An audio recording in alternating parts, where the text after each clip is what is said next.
Welcome back, everyone, to the Tortoise Climate Summit. We started the day by saying that fairness is a bit of a woolly word, a bit of a woolly concept to try and define.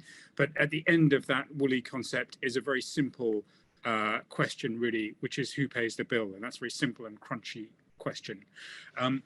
And the purpose of this session is to think about the fact that for a lot of countries, climate is not about the future. It's not about reducing emissions and how long it's going to take to get to net zero. It's about impacts here and now, how we're going to deal with it. It's about the present. I'm joined by Emma Howard-Boyd, who's chair of the Environment Agency and also chair of the Coalition for Climate Resilient Investment.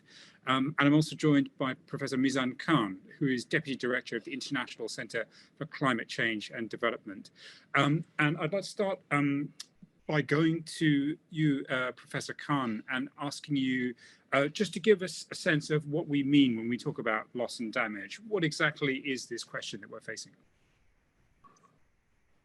In fact, I'm a very long time negotiator with the Bangladesh delegation since 2001. And initially, we had mitigation and adaptation. In fact, climate convention has got mitigation as the overwhelming priority, and adaptation was kind of an afterthought in the convention. And that was right then, because mitigation was and still is the ultimate solution to climate change. And we argue as a negotiator that mitigation is the ultimate form of adaptation. But then over the last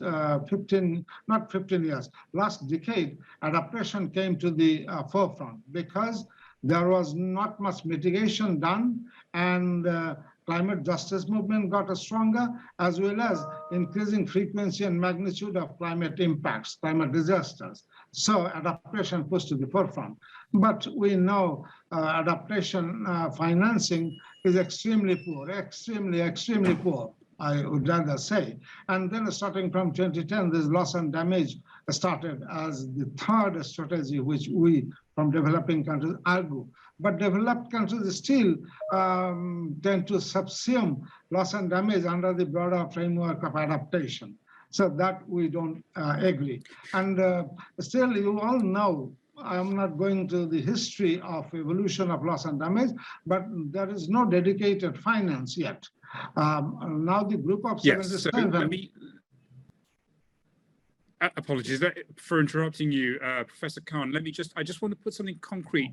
I know a number of the people here are specialists, but for those who aren't specialists, just want to put something concrete on the language they were talking about. So when we talk about adaptation, we're talking about making countries more resilient to deal with the impacts of climate change, building sea walls, for example.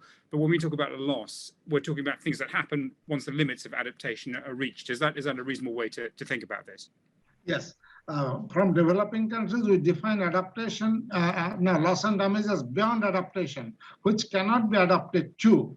This is our understanding, pure and simple. And by loss, something which is lost forever. For example, lives lost because of climate impacts or disasters or typhoons. And damage, there are two types of damages. Repairable damage, for example, which can be addressed by adaptation, and irreparable damage, which absolutely is, again, turns into loss. So our concern is more with the irreparable damage that cannot be repaired. That is beyond it makes no sense of investing so much money. For example, Maldives will go underwater, and you cannot build a seawall. And that is what is loss and damage. Thank you, Mizan. And you ended your initial comments by talking about Glasgow and what happened at COP. And I'd just like to turn to Emma on this point. So we obviously had a situation where the discussion about money was quite intense at Glasgow, and the idea of a dedicated loss and damage facility was rejected. Could you just give us a bit of context on this conversation and on what happened in Glasgow and why it was rejected? I think I'm much better able to talk about the adaptation agenda as a whole beyond the very, very specific negotiations took place. I think that is important, that discussion is led by those involved in the negotiations.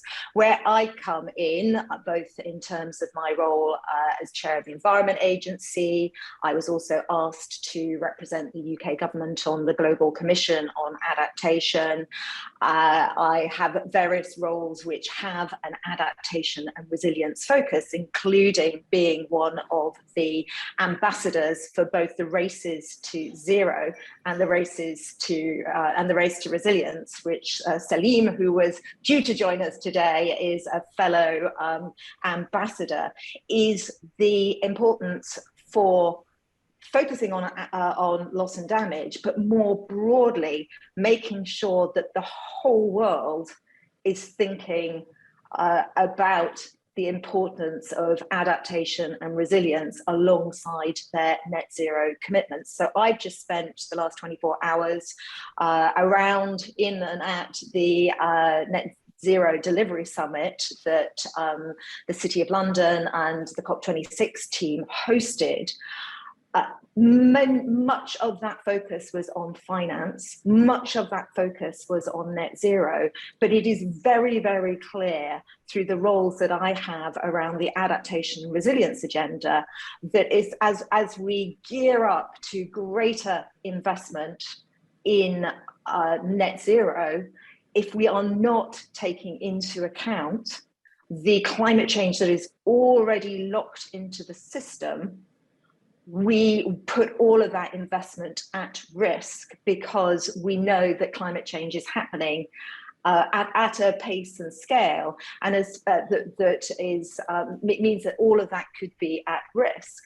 But we're also, and this barely gets a mention or gets the mention that it deserves, but around the world, wherever you are, we are dealing with climate shocks at a scale of that is nearly existential and is causing both loss of life and livelihoods.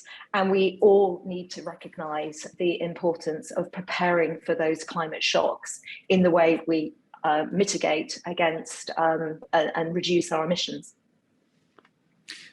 Emma, thank you. I'd like to come back to the global level in a moment, but could you give us a sense of what adaptation and climate shocks mean for us here in the UK?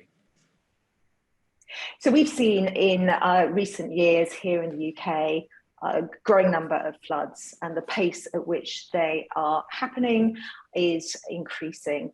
We have just completed a 5-year programme in investing £2.5 billion in flood defences for England.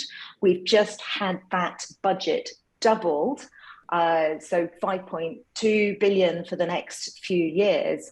But when I look at the infrastructure that we are due to build in the UK by the end of this decade, something that is set out very clearly by the Infrastructure and Projects Authority, some £650 billion worth of investment in new infrastructure, the budget that we have allocated to date to prepare for flooding looks like a thin green line of defence. And as that infrastructure is built, and we need to also look at existing infrastructure and the built environment, we need to make sure that that is being built with net zero at the heart of that planning and investment, with adaptation and resilience high up the agenda, and nature's recovery being taken into account as well. So this is just an example of where the global north needs to be thinking about the climate shocks, floods, heat waves, droughts that are already locked into the system. And as we look at the events that are taking place this year, the storms that we've had in this country, the analysis that the Environment Agency has done shows that for every household that is impacted by floods, 16 other people are affected through the infrastructure services that they use. That could be road, rail, utilities, telecoms, etc. I think the storms that we have seen this year show that that figure is probably out of date. If we just look at the disruption with the 3 named storms earlier this year, but indeed the storms that took place around COP26, many of us traveling by train to Glasgow had our journeys disrupted, and midway through COP26, on the eve of Adaptation and Resilience Day, we had the Thames Barrier closed, the Hull Barrier closed, and the Boston Barrier closed because of high tide and the risk of flooding. So those assets that are already have been invested in, quietly defending parts of the UK from the potential of flood risk. This is real and happening right now.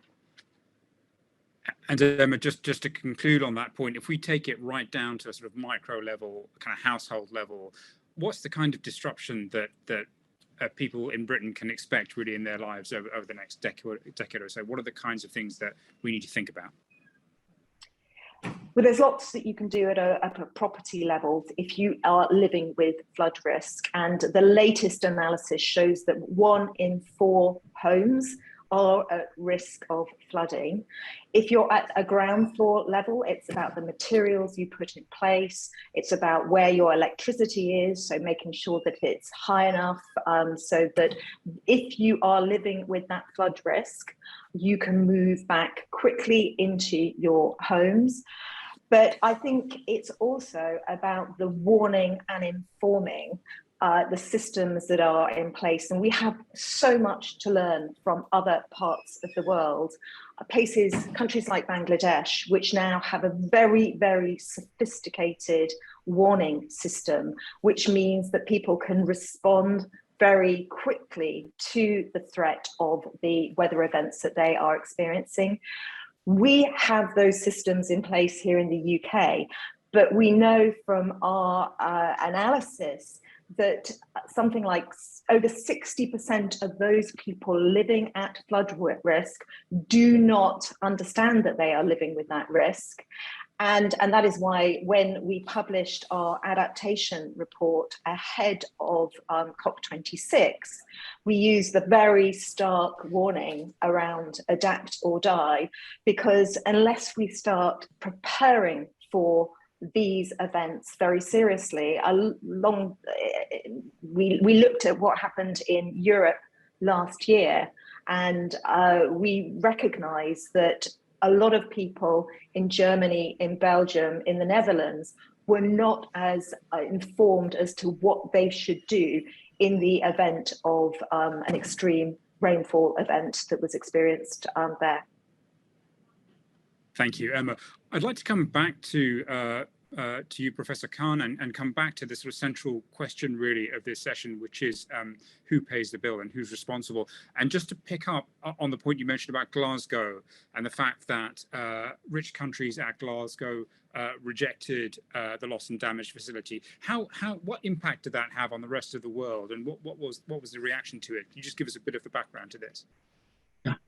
Thank you. Yes, you know, there are groupings under the UNFCCC negotiations, and in the developed world, there are kind of 2 groups: European Union now and Britain, and there is the umbrella group. We, from the LDC countries and developing countries, have been working for long years with the EU as a group, because European Union, including the UK, though now Brexit happened 2 years back, most progressive in terms of climate diplomacy. But umbrella group and some of those countries are very, very resistant, particularly about loss and damage. You know the history. I don't want to go into that.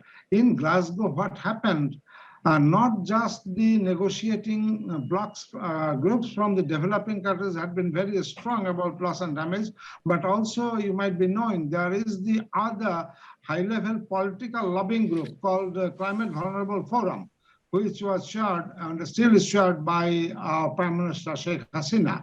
So they had also impacted upon the developed world.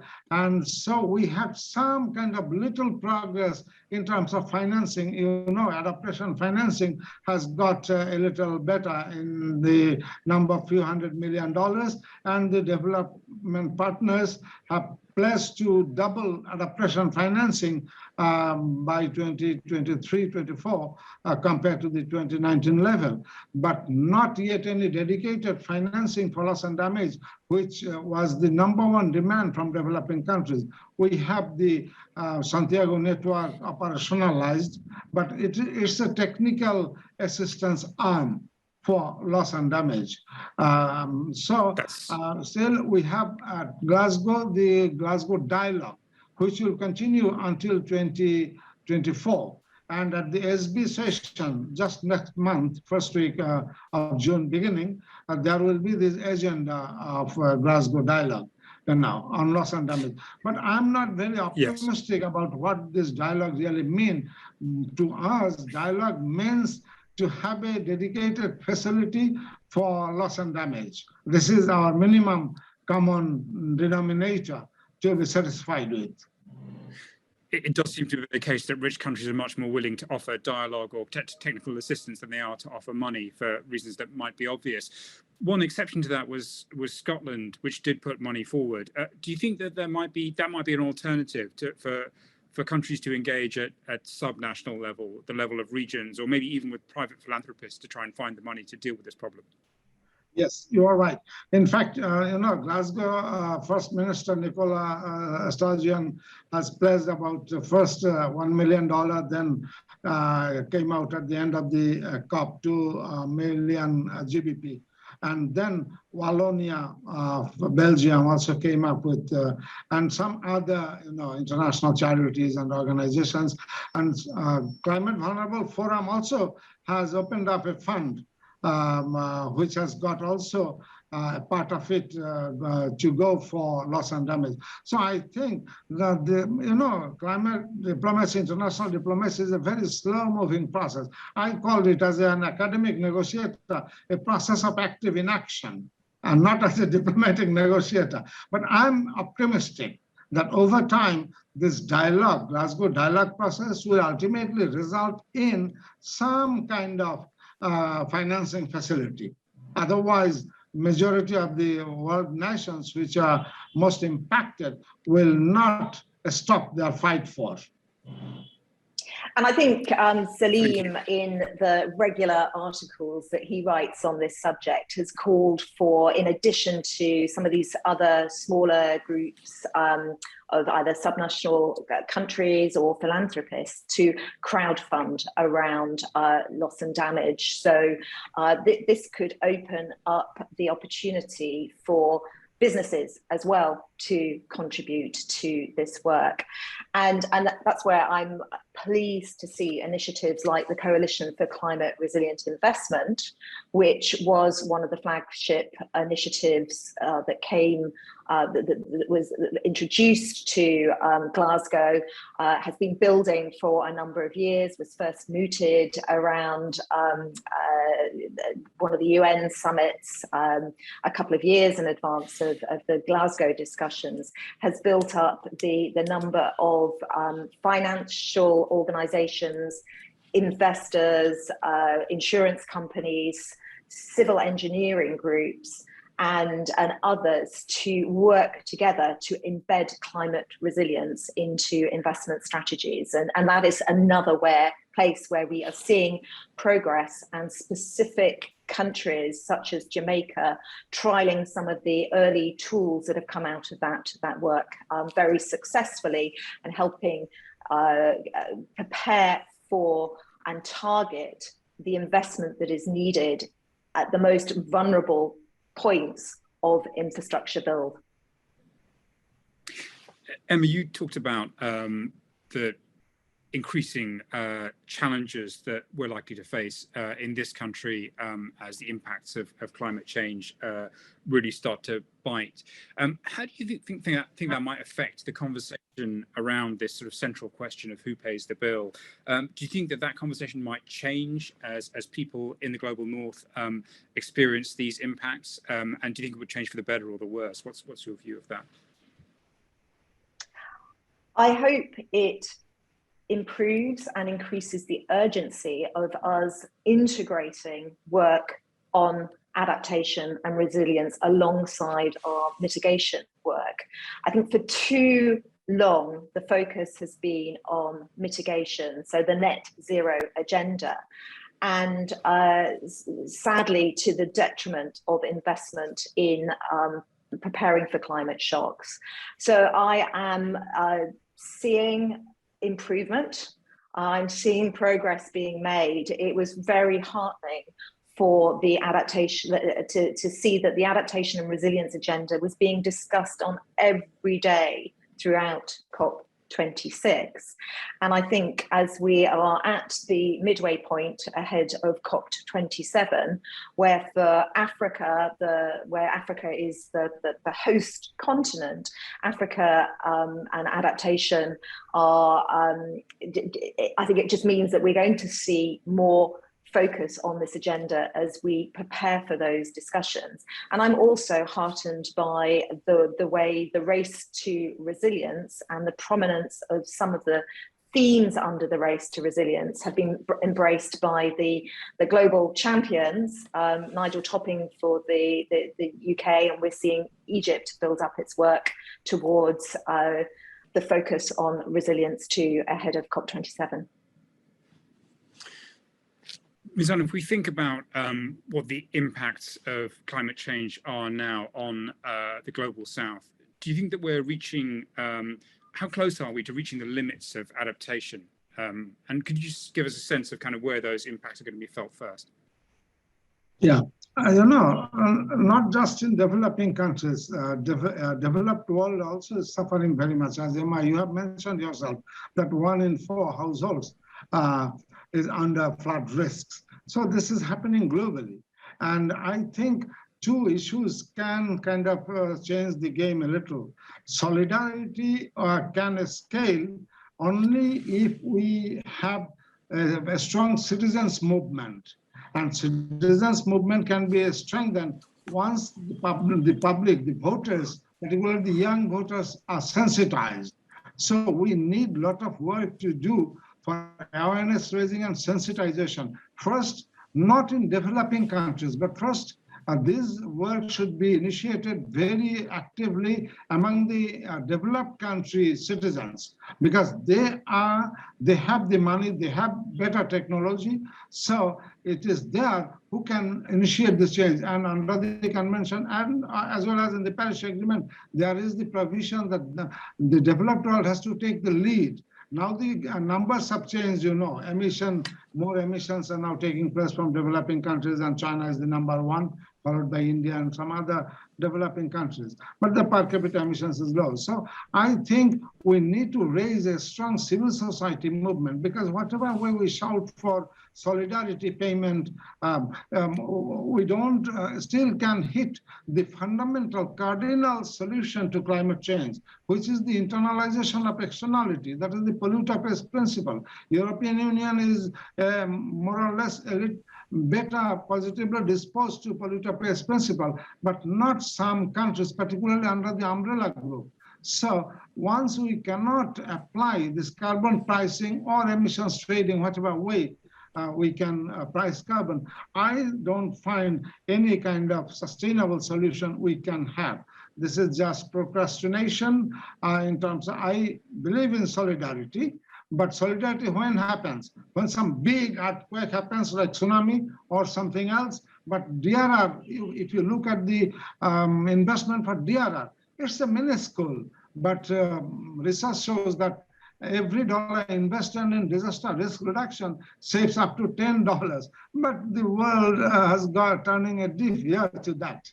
So this is what I think the word solidarity gets us to a question that's maybe at the heart of this session, which is how we tell a story about the world that makes everyone feel connected. I used to live in Germany, where there was something called a solidarity subsidy that was intended to go for the the rebuilding, the reconstruction of East Germany after the fall of the wall, and every West German complained about having to pay it. So if you struggle to build solidarity within a nation, there's a kind of question about how you build solidarity across the world.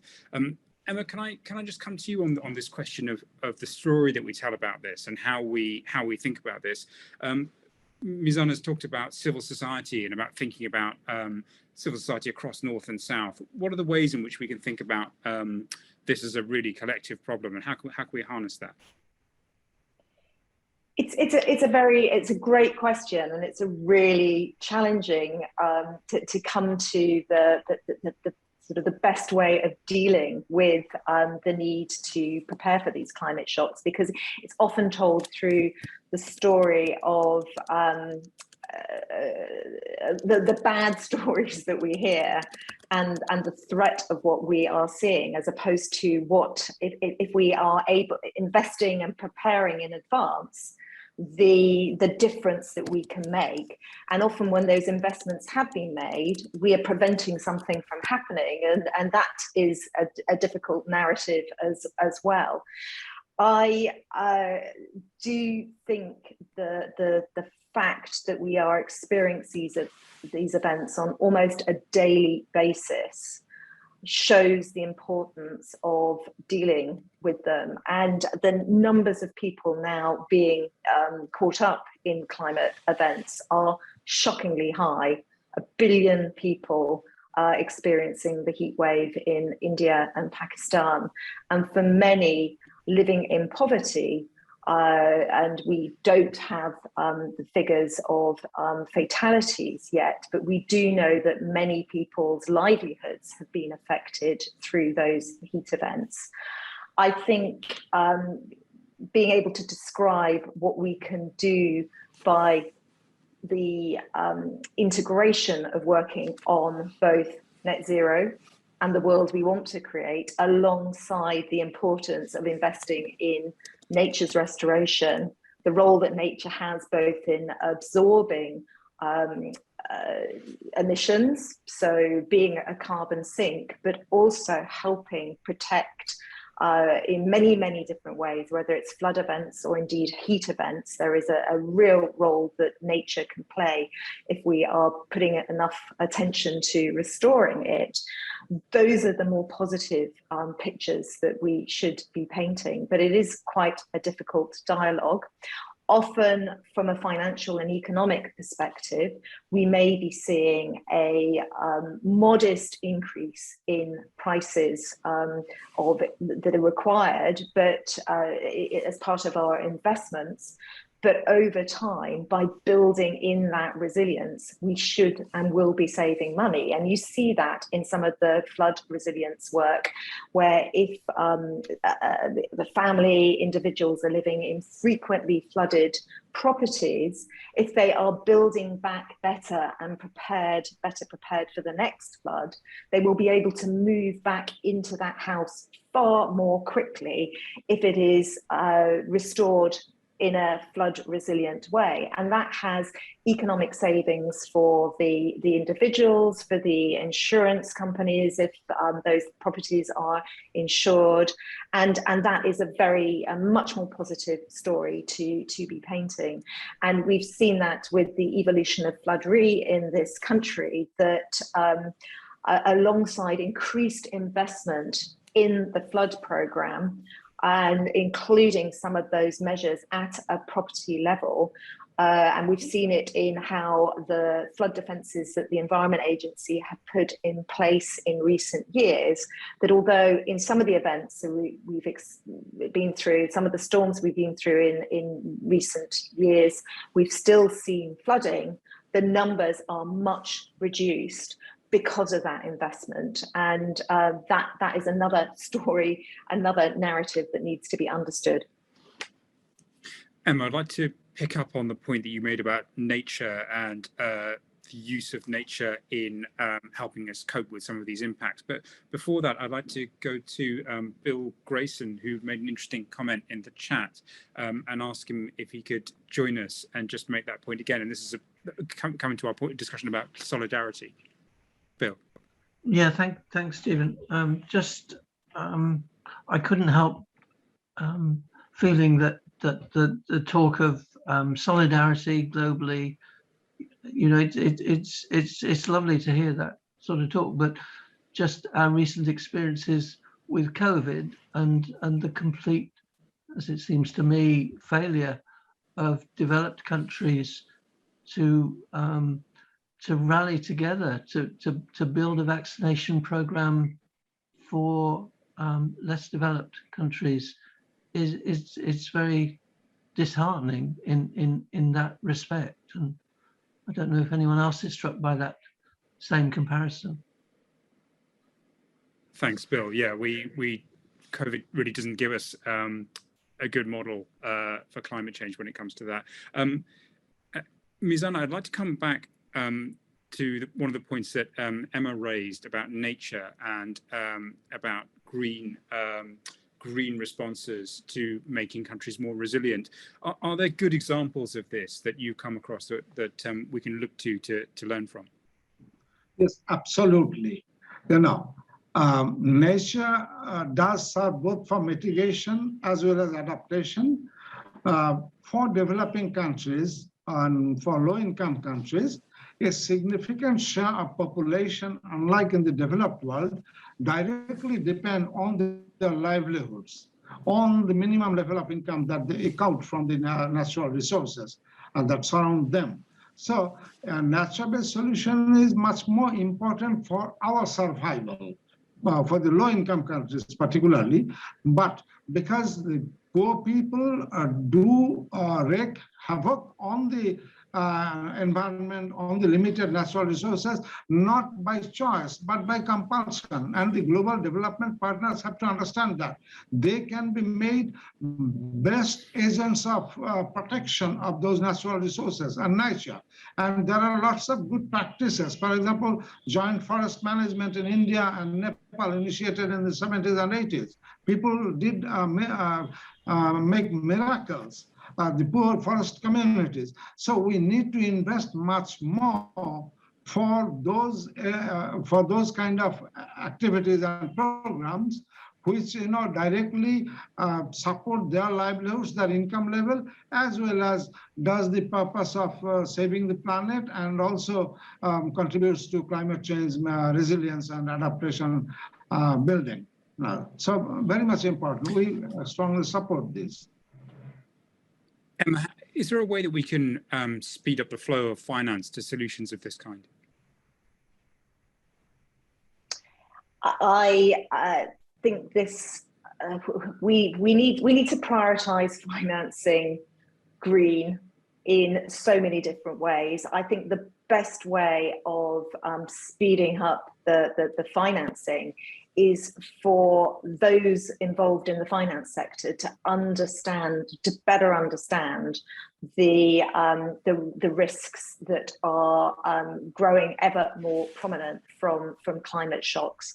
One of the things that we're doing at the Environment Agency in relation to nature-based solutions is working in coalition with the department, DEFRA, with Esme Fairbairn Foundation as one of the philanthropists very much involved in nature-based solutions, and with Triodos Bank to look at some of the schemes that we have around the country and work out how best to crowd in finance. We also have something called the Natural Environment Investment Readiness Scheme, which is all about scaling up and capacity building, making sure that we are working with the right local communities, civil society groups to build up expertise to look at how nature-based solutions can deliver multiple impacts with the view to crowding in private sector finance. So this is going to be an ever-growing theme of the way we work on climate-related finance to weave in at the right moment those nature-based solutions that make sense.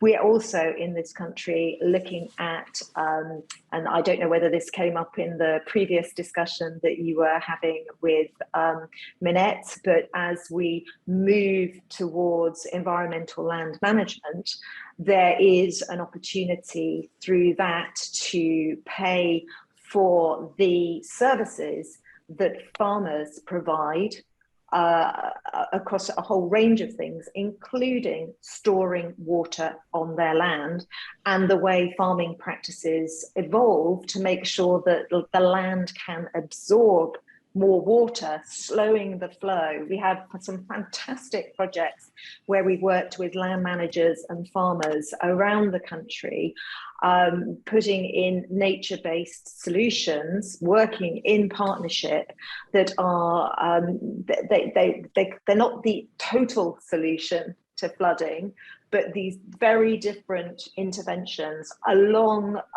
rivers can contribute in a way to take off the peak of flows as rainwater makes its way down a river system, and provide help and better protection to communities along a catchment. And these are the sorts of things that where we integrate our work on the environment to look at the multiple solutions: too much water, too little water. Often the same interventions can help in both of those examples and really deliver improvements. And I've seen some of these schemes work in anger as well. So there's a wonderful scheme linked to Salford, better protecting a large number of houses where there is a flood storage area that at all other times operates as the most amazing park with a nature reserve. It's absorbing carbon as well. It has been used massively, particularly through COVID by the general public, and provides services to well-being, you name it, but it has also worked in anger after rainfall events to hold back water going into the main river and protecting houses, particularly social housing, from flooding.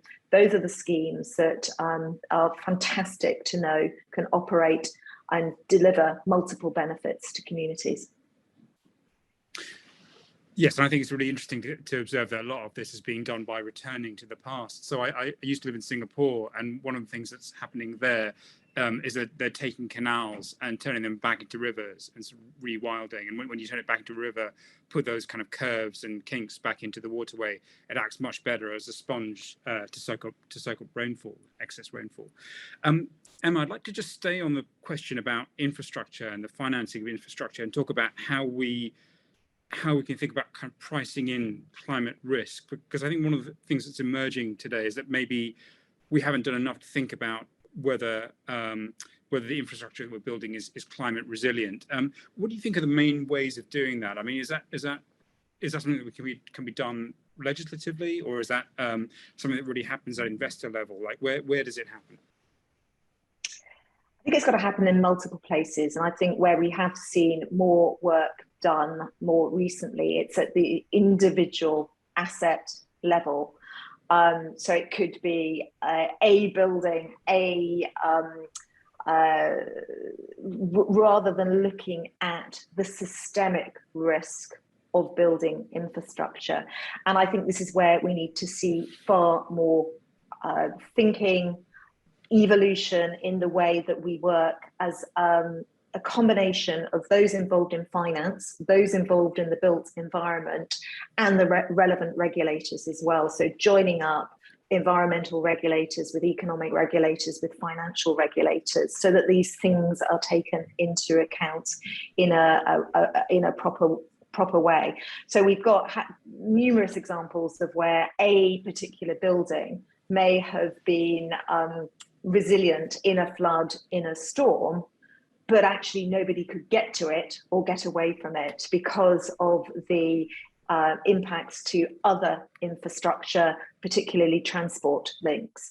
And this is where some of the tools that the Coalition for Climate Resilient Investment are working on at that systemic level, where we need to see greater attention and joining up the different disciplines so that it is properly understood. Thank you. Mizan, I'd like to come back to you and just take the conversation back to this question of who pays the bill and the fight between different parts of the world over who pays. What do you think are the prospects of really shifting the political will this year? And if we look forward to the next COP in Egypt, do you think this is going to be a big part of the conversation there? I'm not very optimistic because, because of the war in Ukraine, and that will kind of divert attention from the number one diplomatic agenda, which is climate change for the last few years. So I'm not very optimistic, though this is going to be the African COP, and Africa as a continent will come united way to impress upon the developed partners and other major emitters. But in terms of financing, I'm not very optimistic based on the trends that for the last 20 years, I myself have witnessed firsthand. So I say this negotiations are kind of active process of inaction and procrastination, time buying. For example, let us talk about net zero emissions by 2050.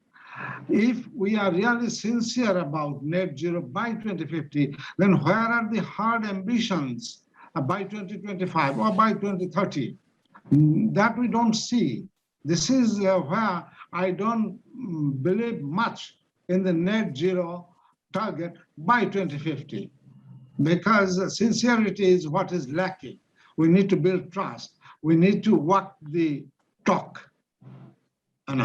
This is why I'm not very optimistic as a hard negotiator. So you share the view that the war in Ukraine may be derailing the climate agenda? Yes. Yes. Okay. Go on. Because the whole world, is being affected, particularly the energy issues. I will join, for example, this bond SB sessions, but the ticket pricing has gone by 40–50% up. So this is the whole world is suffering from in terms of food prices. Emma has mentioned in reference, and just our prior session was focusing on food pricing. For example, even at this time in the developed world, I have traveled a lot across the world, and food prices are extremely cheap compared to its real value.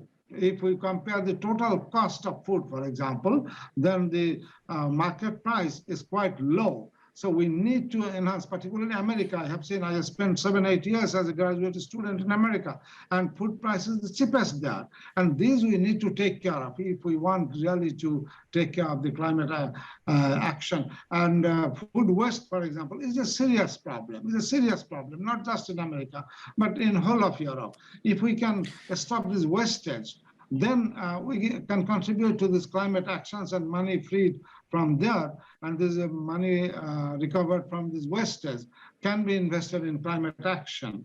So we need a behavioral change kind of, Solidarity will come only we have our moral values, ethical values attuned to this sense of solidarity. But based on the COVID experience, I'm not very optimistic about solidarity and this crowd funding. Though it sounds good and we expect that should happen, but I'm not optimistic about.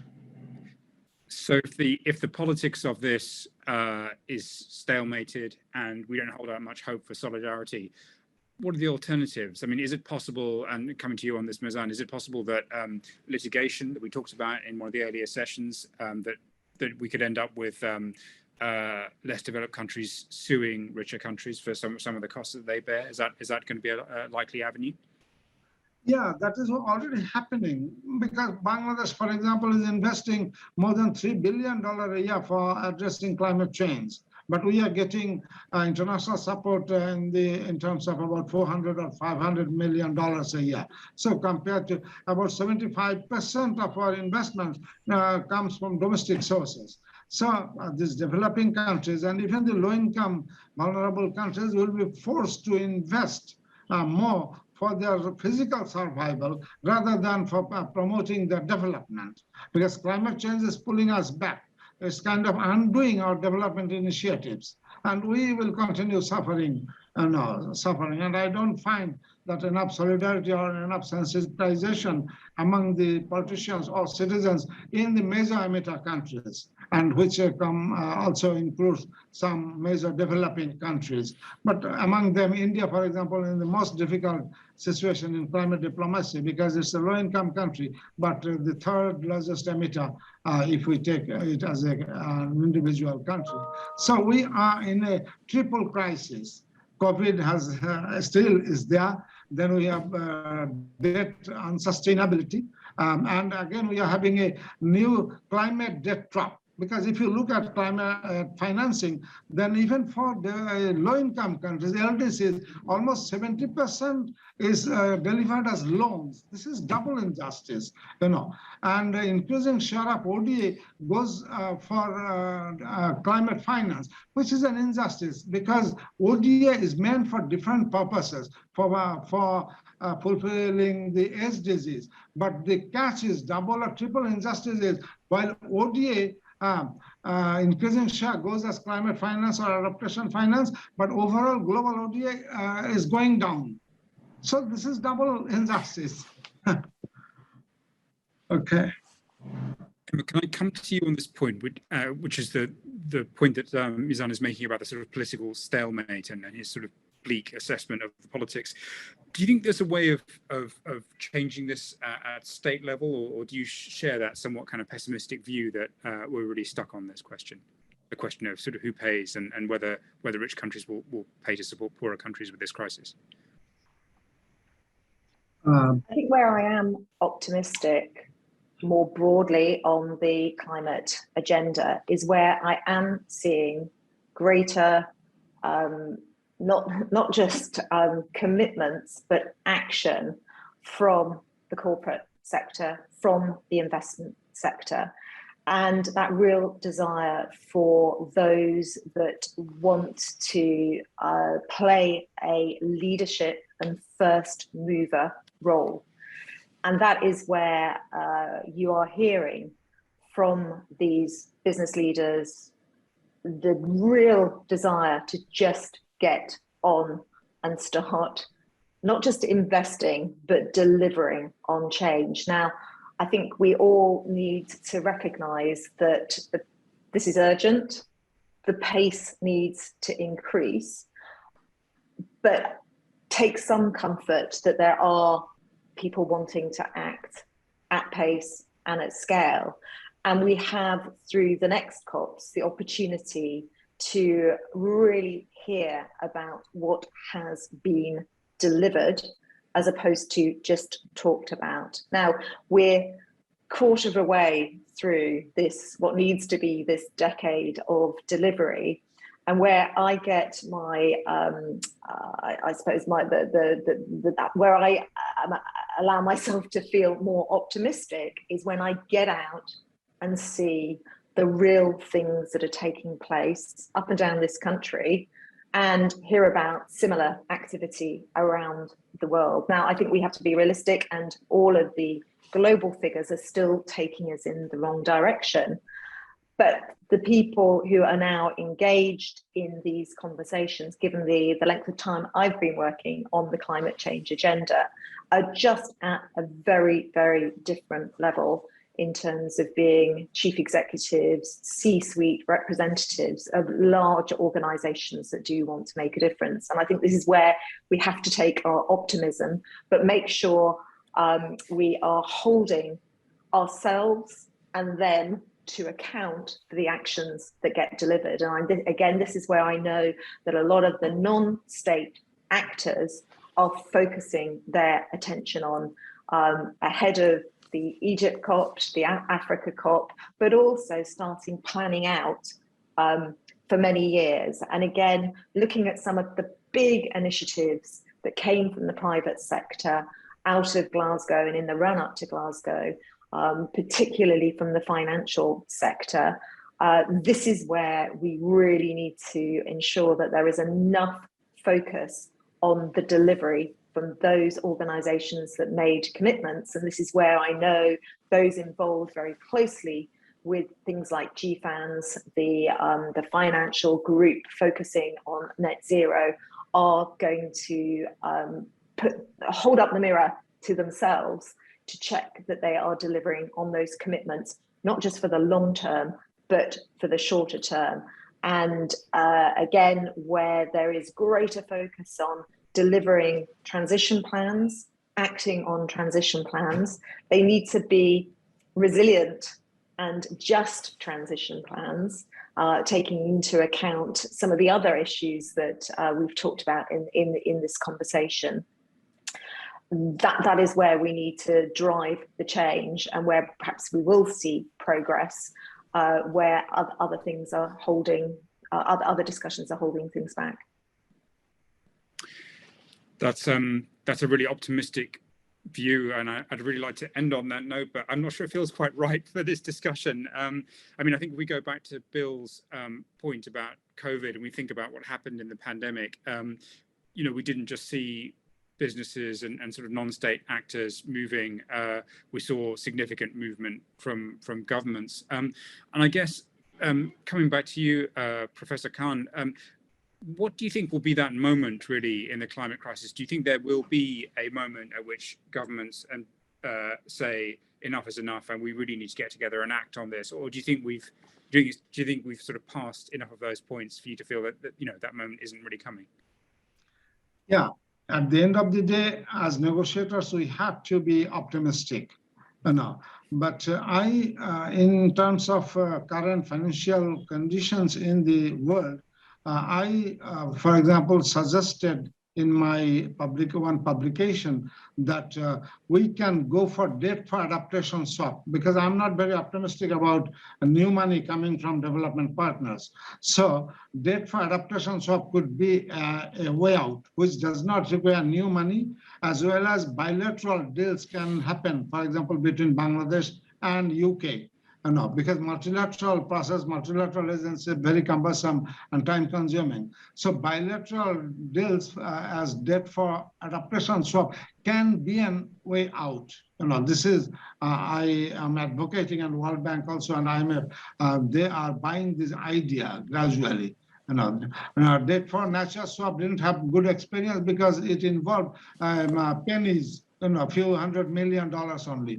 But we need to go big way. For example, Britain, if it comes to Bangladesh, and about 2 to 3 billion bilateral loans can be converted into local currency, and which can be invested for addressing adaptation and loss and damage. This is one instrument I find optimism in. This can be a way out without involving the new money, and politicians may not mind that much because this doesn't involve new money, because money is already in Bangladesh, for example, in terms of debt. Okay. That's a really interesting and innovative idea. Thank you both very much, Emma Howard-Boyd and Mizan Khan. We've got about 9 minutes before our next session, which asks the question, is fixing West Virginia the secret to fighting climate change?